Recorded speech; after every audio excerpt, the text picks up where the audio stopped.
여러분 편안하시죠? 문깨비 상영입니다. 오늘 주제를 말씀드리기 전에 오늘 이 영상은 가능하면 좀 끝까지 지켜봐 주시기 바랍니다. 왜냐하면 32회차를 공부하시는 분들에게 이 기능은 반드시 필요하고 이 기능을 잘 활용하시면 정말 쉽게 암기할 수 있기 때문입니다. 공인중개사 공부를 하시면서 자주 듣는 이야기 중에 하나가 5회독, 10회독을 했음에도 불구하고 문제가 안 풀린다는 말을 굉장히 많이 들을 겁니다. 그러한 부분들을 어떻게 해결할 거냐, 사실은 어찌 보면 공인중개사 시장에서의 가장 큰 화두가 될 수 있을 겁니다. 이 화두를 문깨비에서도 굉장히 고민을 많이 했고 그 나름대로의 어떤 대안이라고 만든 기능이 있습니다. 오늘 그 기능을 여러분들에게 소개하고자 합니다. 여러분들 사시면서 이런 경우 있지 않습니까? 내가 분명히 잘 알고 있는 단어, 내용인데도 불구하고 누군가가 불쑥 질문을 던지면 좀 알쏭달쏭해지는 경우, 예를 들면 스튜어디스가 맞느냐, 스튜디어스가 맞느냐, 또는 500원짜리 동전에 하계 머리가 오른쪽을 향하느냐 왼쪽을 향하느냐, 또 동네에서 자주 접하는 파리바게뜨가 맞느냐 파리바게트가 맞느냐, 분명히 잘 알고 있는데 누군가 불쑥 물어보면 좀 헷갈립니다. 왜 이런 현상이 일어날까요? 그 현상을 과학적으로 접근을 해서 5회독 10회독을 했음에도 불구하고 왜 안 풀리는지 연계해서 오늘 한번 말씀드려볼까 합니다. 오늘은 어떤 분의 이론적인 배경을 먼저 한번 말씀을 드리겠습니다. 이 미국의 유명한 심리학자 중에 헨리 레디거라는 분이 계십니다.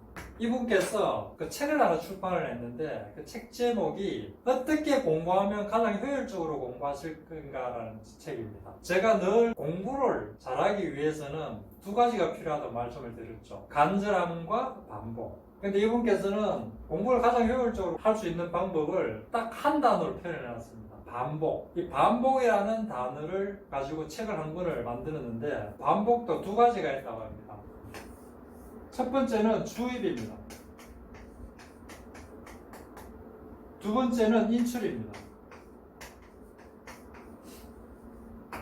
여러분들이 주입은 많이 들어보셔서 아실 겁니다. 어찌 보면 한국 교육의 가장 큰 병폐라고 할 수 있는 주입식 교육, 그 주입입니다. 단순하게 누군가가 주어지면 그 주어진 대로 그냥 머리에 이제 담기만 하는, 그래서 반복만 하는 반복 주입이라는 게 하나 있고요. 이 주입된 것들을 어떤 형태든지 간에 밖으로 표출해내는 그 과정을 인출이라는 단어로 표현을 하고 있습니다. 인출이라는 게 밖으로 끄집어내는 거지 않습니까? 그래서 머릿속에 들어있는 것들을 어떻게 밖으로 끄집어내느냐, 이거를 반복 인출이라고 표현을 하고 있습니다. 그러니까 이분들이 논리를 한다면 반복 주입도 나름 의미는 있지만 성적 향상에는 그닥 효과가 없다. 성적을 올리려면 반복 인출을 많이 해야 된다. 그럼 이 인출이 어떤 경우에 해당되는지를 한번 말씀드릴까요? 내가 어떤 서류가 있으면 그 서류를 한 두세 번 읽고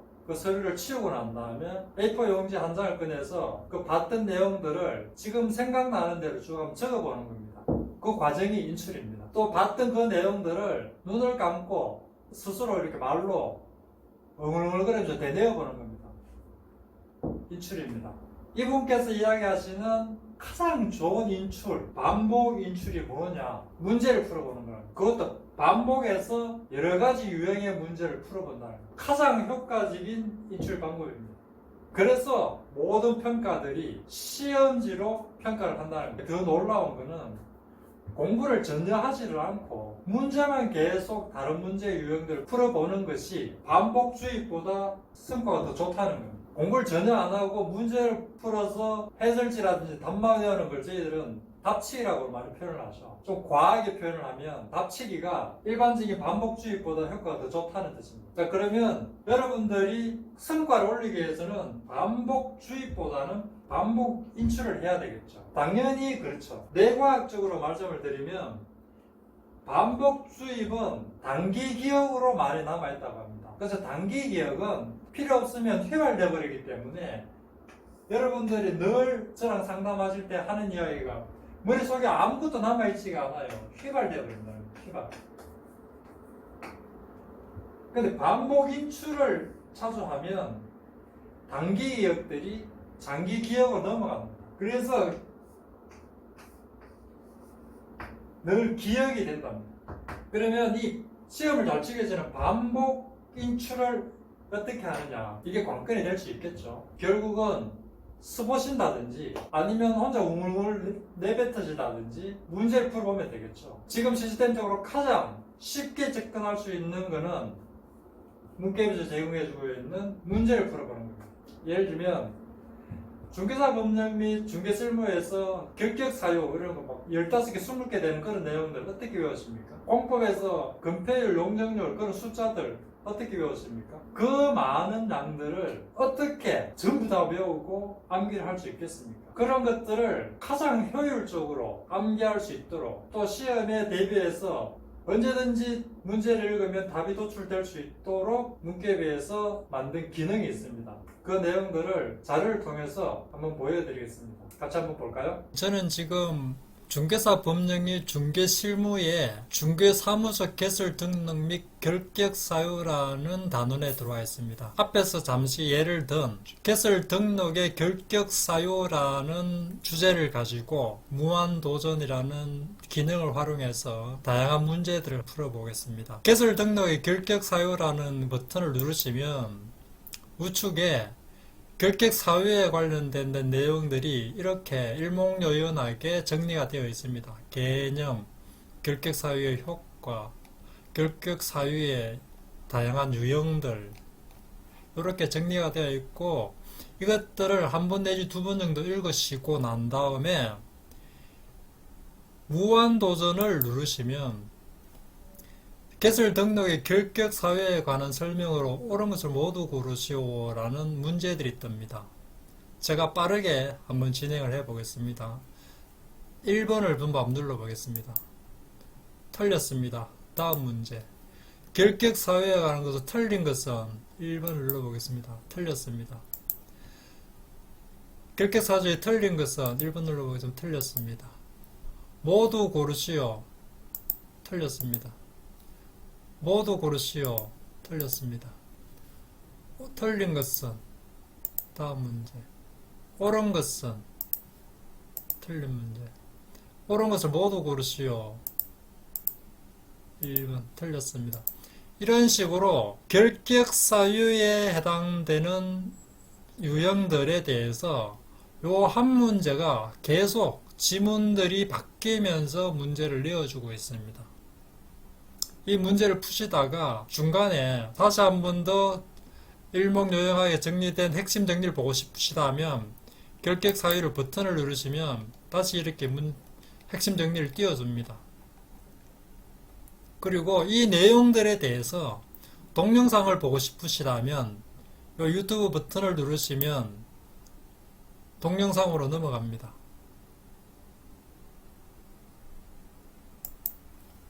이런 식으로 한 화면에서 결격 사유에 대한 핵심 정리, 그리고 다양하게 바뀌는 지문들, 그리고 동영상까지 제공해 주고 있습니다. 이 기능만 잘 활용하시면 앞단에 이야기했던 굉장히 원활한 반복 인출이 가능하겠지요. 공법을 한번 넘어가 볼까요?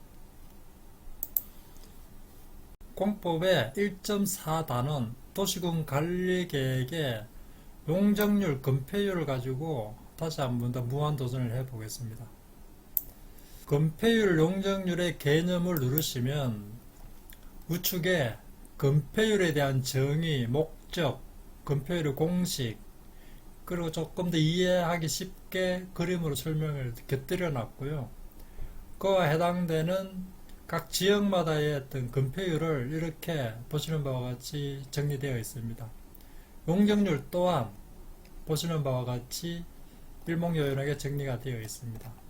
이러한 부분들을 한 번 내지 두 번 정도 정독을 하시고 필요하시다면 동영상으로 넘어가서 다시 한 번 더 보시면 됩니다.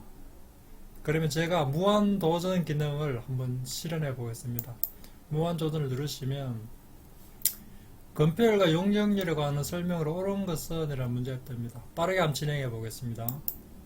틀렸습니다. 옳은 것을 모두 고르시오. 틀렸습니다. 설명으로 틀린 것은 틀렸습니다. 이런 식으로 지문이 계속 바뀌면서 문제의 틀도 같이 바뀌어서 문제를 제공해 주고 있습니다. 근폐율, 용적률에 대한 다른 무한도전을 한번 실행해 볼까요? 누르시면 근폐율과 용적률의 최대 한도를 순서대로 바르게 연결한 것은